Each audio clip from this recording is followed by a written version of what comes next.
Di sini saya akan menjelaskan mengenai apa itu pemilu dan mengapa kita harus memilih dalam pemilihan umum. Pemilihan umum atau yang disingkat dengan pemilu merupakan sebuah mekanisme untuk memilih para pejabat politik dan memberinya legitimasi untuk menjalankan kekuasaan. Sehingga pemilu merupakan mekanisme dasar dalam sistem demokrasi yang memungkinkan rakyat memiliki peran aktif dalam menentukan arah pemerintahan dan juga kebijakan negara. Selanjutnya yaitu mengapa kita harus memilih dalam pemilu. Yang pertama, partisipasi demokratis. Memilih adalah bentuk partisipasi langsung dalam pembentukan pemerintahan dan kebijakan. Yang kedua, menghormati hak asasi. Memilih merupakan hak asasi setiap warga negara yang harus dihormati dan dilindungi. Yang ketiga, menciptakan legitimasi. Suara rakyat memberikan legitimasi pemerintahan. Memastikan bahwa pemimpin dipilih dengan dukungan rakyat. Dan yang terakhir yaitu menghasilkan pemimpin yang mewakili. Pemilu memungkinkan masyarakat memiliki pemimpin yang mewakili aspirasi dan juga kepentingan mereka. Nah, jadi saya di sini akan menjelaskan mengenai 3 cara untuk melakukan pengecekan apakah kita telah terdaftar untuk melakukan pemilihan dalam pemilu tahun 2024. Terdapat 3 cara untuk memastikannya. Cara yang pertama adalah melalui situs resmi Komisi Pemilihan Umum atau KPU, atau bisa juga mengakses link cek DPT online di Google Chrome ataupun Safari.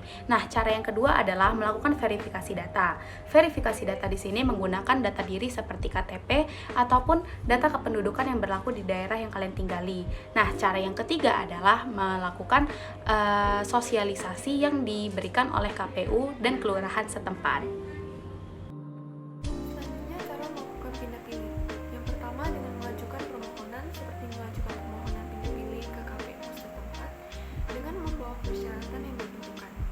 Kemudian melakukan pengecekan dan verifikasi. KPU akan melakukan pengecekan dan verifikasi data sebelum proses permohonan. Lalu yang ketiga dengan pemberitahuan keputusan. Pemilih akan diberitahu apakah permohonan pindah pilih diterima atau tidak. Menjadi pemilihan cerdas. Yang pertama dengan mengenal calon. Ketahui latar belakang, rekam jejak, dan visi misi calon.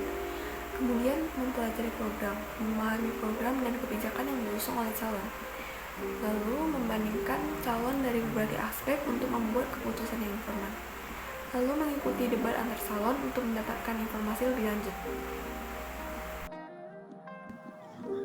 Oke, saya akan membahas tentang larangan dalam kampanye sebagai peserta, pelaksana, dan tim kampanye pemilu. Yang pertama itu, dalam kampanye, pelaksana, peserta, dan tim kampanye itu tidak boleh mempersoalkan dasar negara Pancasila, pembukaan Undang-Undang Dasar Negara Republik Indonesia tahun 1945, dan bentuk negara kesatuan Republik Indonesia. Yang kedua adalah melakukan kegiatan yang membahayakan keutuhan negara kesatuan Republik Indonesia. Yang ketiga, menghina seseorang, agama, suku, ras, golongan, calon, atau peserta pemilu yang lain.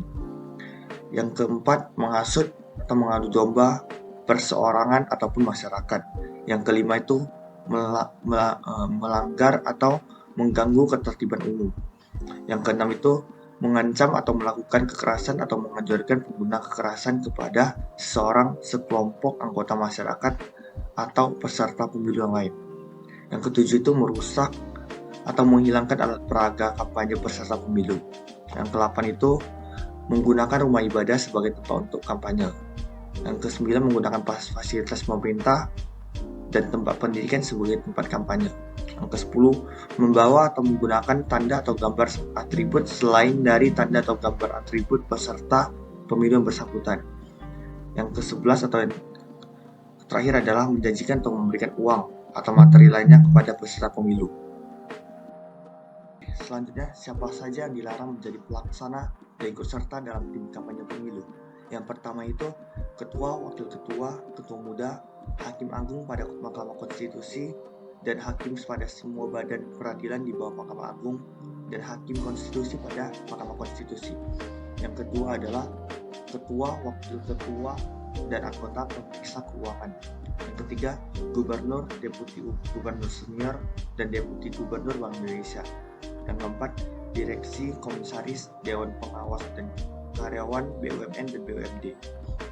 Yang kelima itu pejabat negara yang bukan anggota partai politik yang menjabat sebagai pimpinan di lembaga non-struktural. Yang keenam, aparatur sipil negara atau yang sering kita kenal dengan ASN. Yang ketujuh, anggota TNI dan Polri. Yang kedelapan itu kepala desa. Yang kesembilan, perangkat desa. Yang kesepuluh itu anggota badan permusyawaratan desa.